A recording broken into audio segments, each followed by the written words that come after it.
Good evening, friends. So, welcome to the second in the series of menstrual disorders. And if Dr. Aarti Mehta is here, I would like to thank her. She gave a nice idea to keep the webinar small so that people are already practicing. So, we'll be trying to keep it 30 to 40 minutes at the most.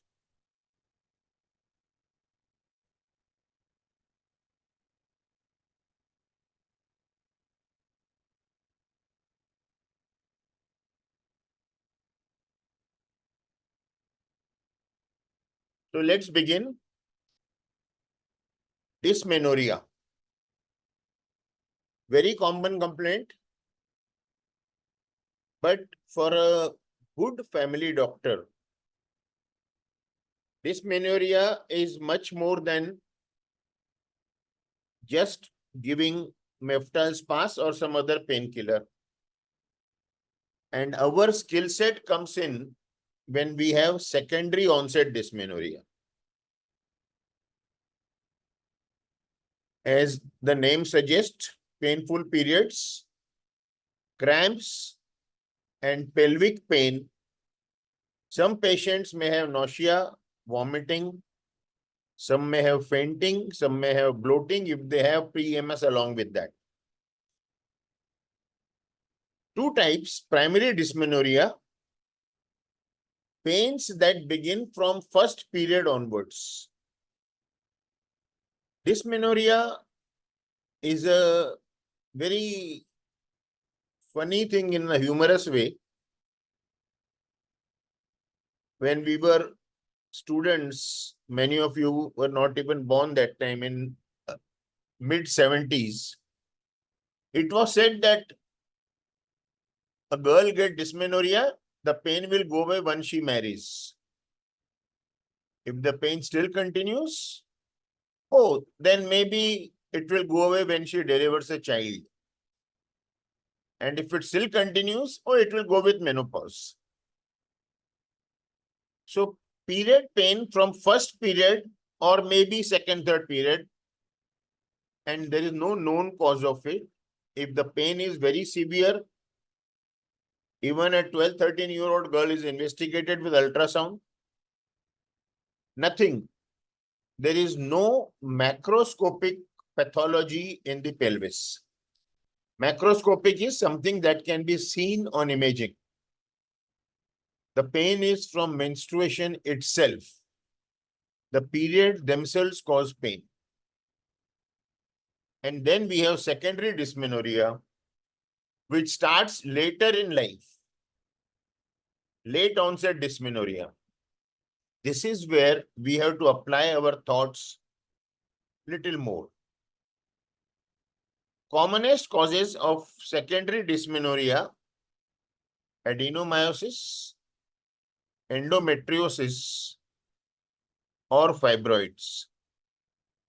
We'll be talking of adenomyosis and endometriosis today. Fibroids we may deal next time if people desire. Beyond these three, other causes are large caesarean scar niche. Many times there is an emergency caesarean which is done with a vertical incision, not lower segment caesarean section, but a conventional caesarean section. And that, if it gets infected, the scar gets adhered to the uterus below or in the omentum. That gives the pain. Endometrial polyps also we will cover in brief today. Interstitial cystitis, inflammation of the bladder, commonly known as painful bladder syndrome. There is dysmenorrhea. There is urinary urgency. There is pain while holding or while passing urine. It is present in both genders. Males will get pains in perineum. Pelvic inflammatory disease in women. Common triad: dysmenorrhea, vaginal discharge, and dyspareunia. Again, as I always say, it takes a skill to ask a patient about dyspareunia, especially if the patient doesn't speak vernacular, doesn't speak English or Hindi. And possibly certain IUCDs do give dysmenorrhea. There are two types of dysmenorrheas, especially in primary. One is congestive. This is deep, dull ache, begins few days before the onset of menstruation, when the uterus is kind of swollen with the blood vessels being engorged, and this pain goes away with the beginning of menstruation. Second is spasmodic dysmenorrhea, sharp spasmodic pain which begins the instant menstruation begins and lasts for 1 to 3 days. Ice bag helps more than hot water bag in spasmodic dysmenorrhea. Congestive may be helped by ice bags, I mean by hot water bags. Why does primary dysmenorrhea occur? Why do some women get or some girls get dysmenorrhea? It's caused by prostaglandins, which are made in the endometrium. Endometrium of a female produces prostaglandins. These cause muscles and the blood vessels of the uterus to contract. And this contraction is what is perceived by the patient as painful periods. On the first day of the period, the prostaglandin level is highest. So the pain also is maximum on day 1. As bleeding continues and the endometrium gets shed off with the period, the levels go down and the pains get better. So if a patient continues to get pain after the bleeding has stopped, then please evaluate for another cause of pain that is not dysmenorrhea. Now that you understand that with prostaglandin levels going down when the endometrium is shed, the bleeding a lady gets or a girl gets during menstruation is endometrium being shed. Then the level of prostaglandin going down, the pain has to go down. If it is not going down, there is another pathology. Secondary dysmenorrhea, let's talk of adenomyosis. What's adenomyosis? When endometrium starts to grow into the myometrium. Endometrium is a thin layer totally separate from myometrium, the muscle part of the uterus. But when this endometrium starts growing inside the muscle, that condition is known as adenomyosis. It causes the uterus to thicken, enlarge. At times, it may become 2 to 3 times its normal size. So this uterus on sonography will appear bulky. And if it is quite enlarged, the patient may even come with a history that she feels a very heavy weight in the lower abdomen. It can cause dysmenorrhea, rather it causes dysmenorrhea very often, but along with that, it causes heavy bleeding or menorrhagia. The bleeding may be heavy, so maybe multiple pads a day, every 2 hours a pad has to be changed. Or the bleeding may last for longer days than 3 to 4 days that the normal period is supposed to last. And there may be passage of clots, passage with abdominal and pelvic pain. And when the clots are passed, the pain actually increases because the uterus has to push to remove the clots. About 30% women with adenomyosis have no symptoms, not even dysmenorrhea. It's purely diagnosed on ultrasound, which was done for either routine checkup or some pathology. Dysmenorrhea plus minus menorrhagia, excessive bleeding. Pelvic pain with or without severe cramping. Cramping is classical of dysmenorrhea, but a patient may get dull pelvic pain also all the time. Dyspareunia, if the uterus is big, much more than double the size or at least double the size of normal uterus, then patient will have dyspareunia. Infertility, because patients who get adenomyosis at a younger age generally are not able to conceive and the uterus becomes enlarged. Abdominal bloating or fullness. Abdominal bloating or fullness in a female, new onset, should put your caution up, because ovarian cancer does not have any symptoms or signs pertaining to menstruation. It only has vague symptoms of fullness, bloating, too much of gas trouble. So a patient who generally does not have gas trouble starts getting gas trouble, bloating, heaviness in the lower abdomen, please ask for a good ultrasound per abdomen as well as transvaginal. Who's more at risk? Those between the ages of 40 and 50. So are the patients for ovarian cancer. At this age, they are risky.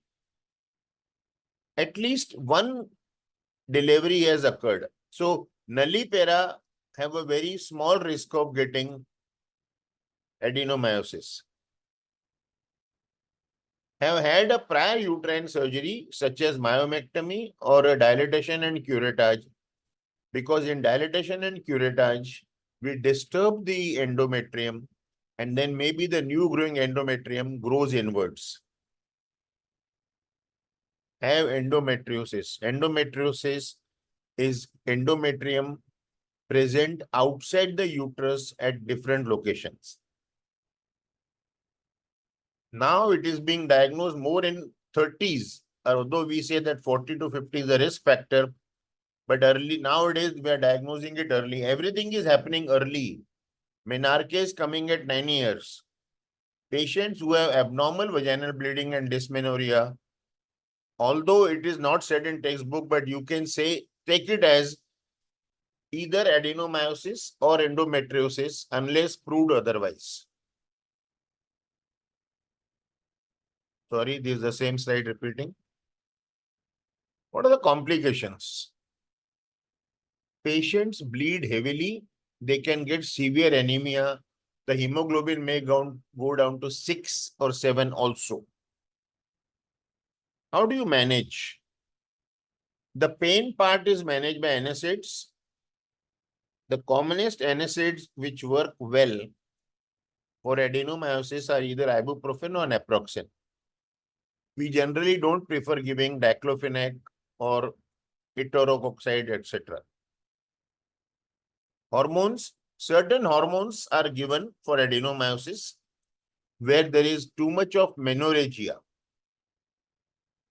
Options include oral contraceptive pills.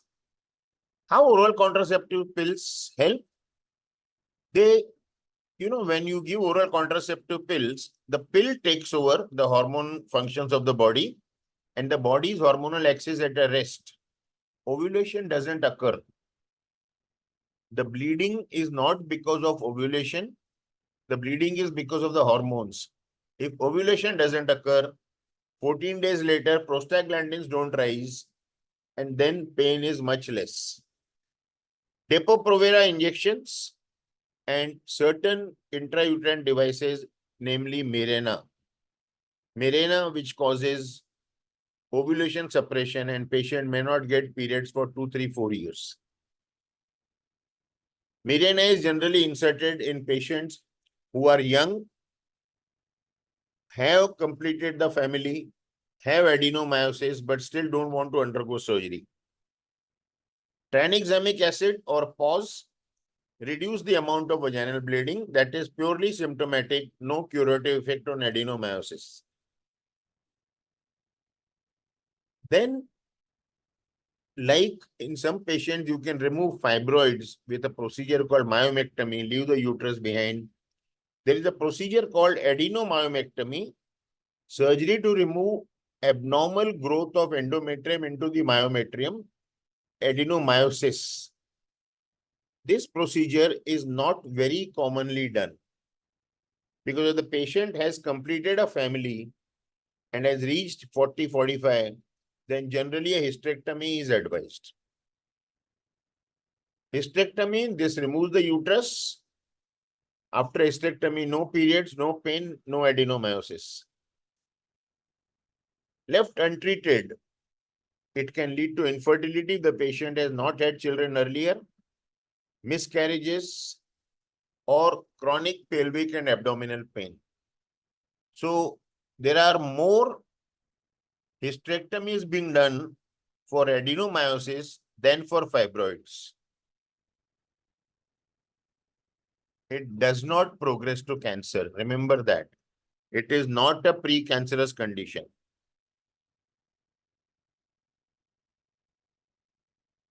Coming to the second and commonest cause of secondary dysmenorrhea, endometriosis. Functional endometrial cells are implanted in the pelvis outside the uterine cavity.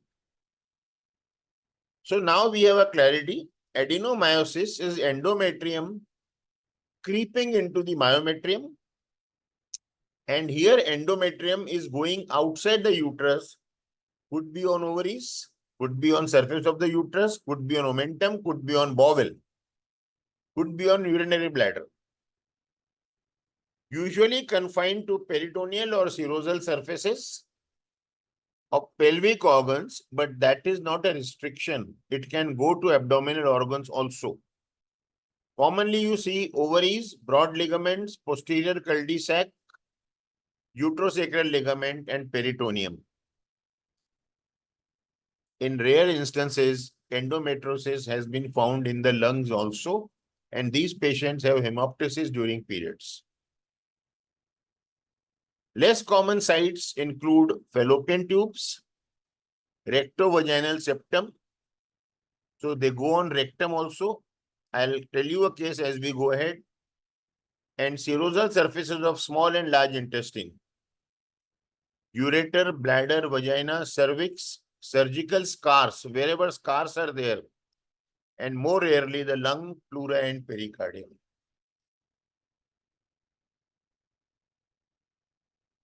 But the pathophysiology of endometriosis. The most widely accepted hypothesis why endometriosis should occur in some people is during menstruation, the endometrial cells are transmitted or transported from the uterus and become implanted at ectopic sites. These cells may travel the fallopian tube and spill out from fimbrial ends and get established into the peritoneal cavity. Retrograde menstruation, what I just said, traveling through fallopian tube, spill from the fimbrial ends. The increased incidence in first degree of relatives of women with endometriosis, there is an increased risk. But if you see, if you ask your patients of endometriosis, they never had in the family. It's like, it is said that somebody with breast cancer in mother, sister, or maternal aunt has very high chances of getting breast cancer. But 80 to 90% breast cancers are in patients who have no family history.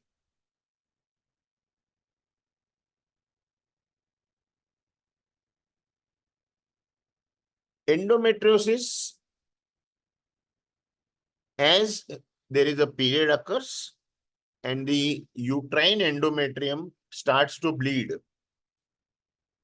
that initiates sterile inflammation because the cavity is a closed cavity. There are no bacteria inside it. So the inflammation that occurs is sterile, followed by fibrin deposition, adhesion formation, and eventually scarring. So if a patient has endometriosis in the rectovaginal pouch, in between the rectum and the vagina, after few cycles, there will be adhesions and there will be scarring. So as and when this patient undergoes surgery, she'll have to go through extensive surgery to remove the endometrial deposits from there. And endometriosis is prevalent in 18% of reproductive age women, 31% in infertile women, because infertility is the effect of endometriosis, and 42% women in chronic pelvic pain. So now, friends, when you get a patient with infertility, you have to be certain, whoever she is going to, that endometriosis has been ruled out, or a chronic pelvic pain, people who have been taking tablets last 8-10 years because they've been given a name, again rule out endometriosis.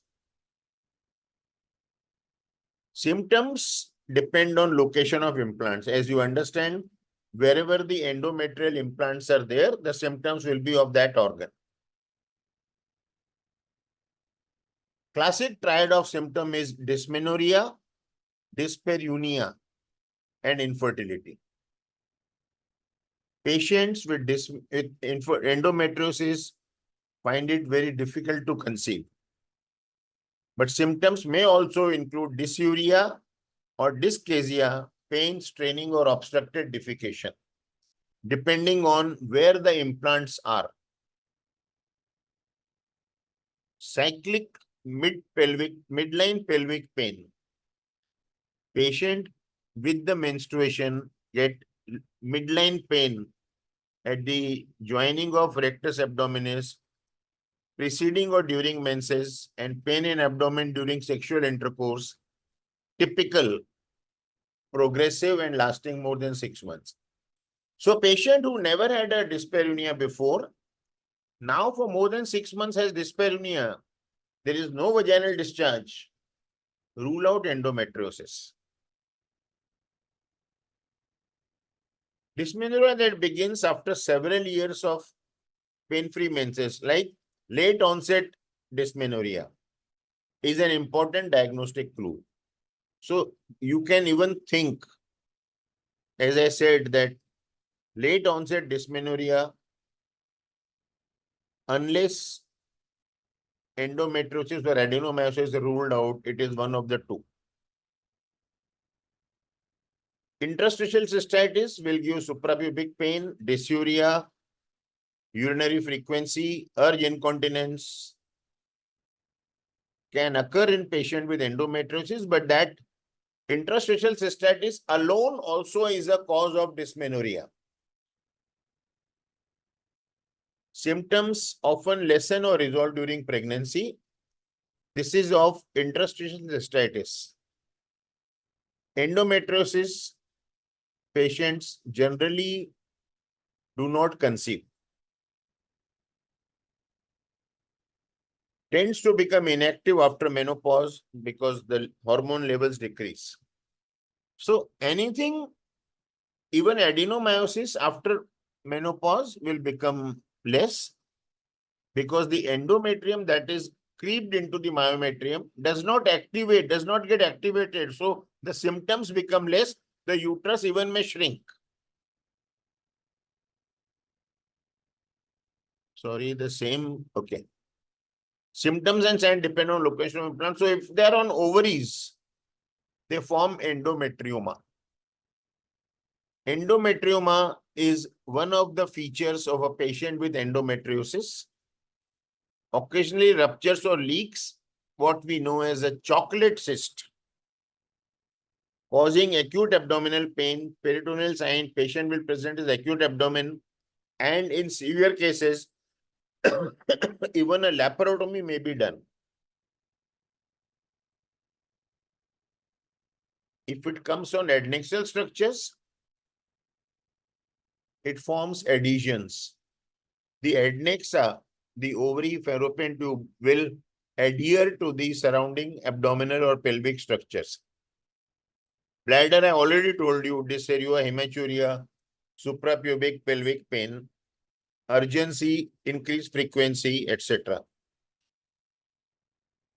Large intestine, problems of the bowels, abdominal bloating, diarrhea or constipation, or rectal bleeding if it has penetrated the rectal wall.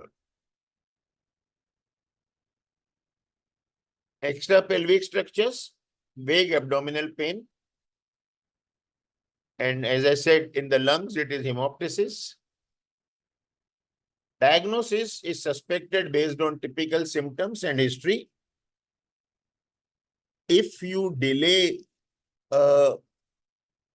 ultrasound, then you may diagnose it as PID if patient has vaginal discharge, or UTI if there are pus cells in the urine, or IBS if the rectal symptoms or colonic symptoms are common.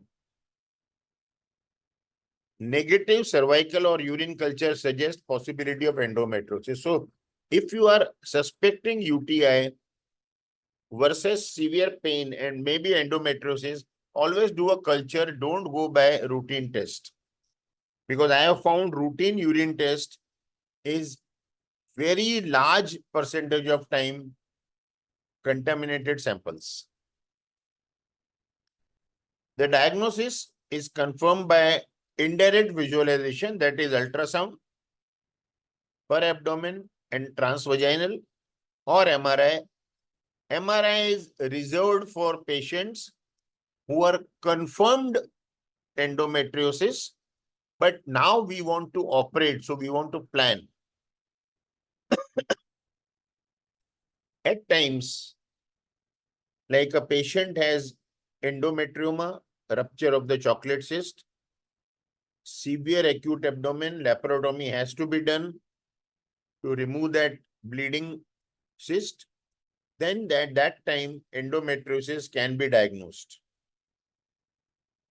Sometimes sigmoidoscopy if the implants are inside the rectum, or cystoscopy, but ultrasound is the largest diagnosis.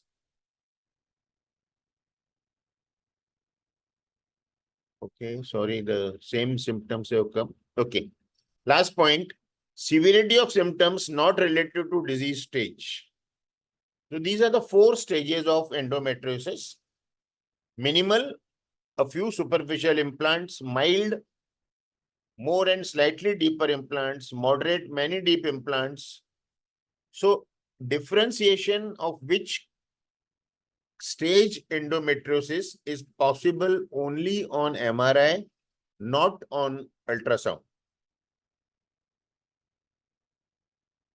Treatment for pain part, we use NSAIDs, estrogen, progesterone, contraceptives, because we suppress ovulation. Medication to suppress ovarian function, like at times we may give only progesterone. Surgical resection or ablation of endometriotic tissue. This is the curative treatment. So I'll give you this girl, 21-year-old girl, one of my relations, US, she's in US. And menarche at 12, pain started at 20. You all know in getting a consultation in US is very difficult. So MRI was done and they confirmed it is endometriosis. And then appointment with endometriosis specialist 6 months away. They came down to India. showed in a big hospital, MRI done. She had deposits between colon and the uterus. In addition to tiny deposits over the adnexa and the pelvic organs, no abdominal organs. Went back to US. The surgeon says that, sorry, I can't understand what the MRI has shown. MRI is MRI. And the girl was in so much pain, they came down to India, and here she underwent robotic surgery with a colorectal surgeon on standby, that in case we have to touch the large intestine. But fortunately, with robotic surgery, the deposits could be removed without opening the large intestine, and the surgery was successful. She is in US now for last 6 months. Fortunately, no pain. Ultimately, total abdominal hysterectomy with or without bilateral salpingo-oophorectomy. If the disease is severe, and that time, wherever the implants are there, they're all removed. Then there are few hormonal contraceptives which are commonly used. I am not going to spend time on this too much. Those of you who want to know more about hormonal therapy, you are likely to treat yourself. Tell Preeti these 5-6 slides, I'll give it to you. Continuous combination estrogen progesterone like overall L, duoluton L, tracheal, because you suppress ovulation, you suppress symptoms of endometriosis because ovulation is not occurring only. Progestin for patients who have contraindication to estrogen therapy, progestil or progeston. Then there are other medications which are used if symptoms are not controlled with NSAID. Gonadotropin releasing hormone agonists.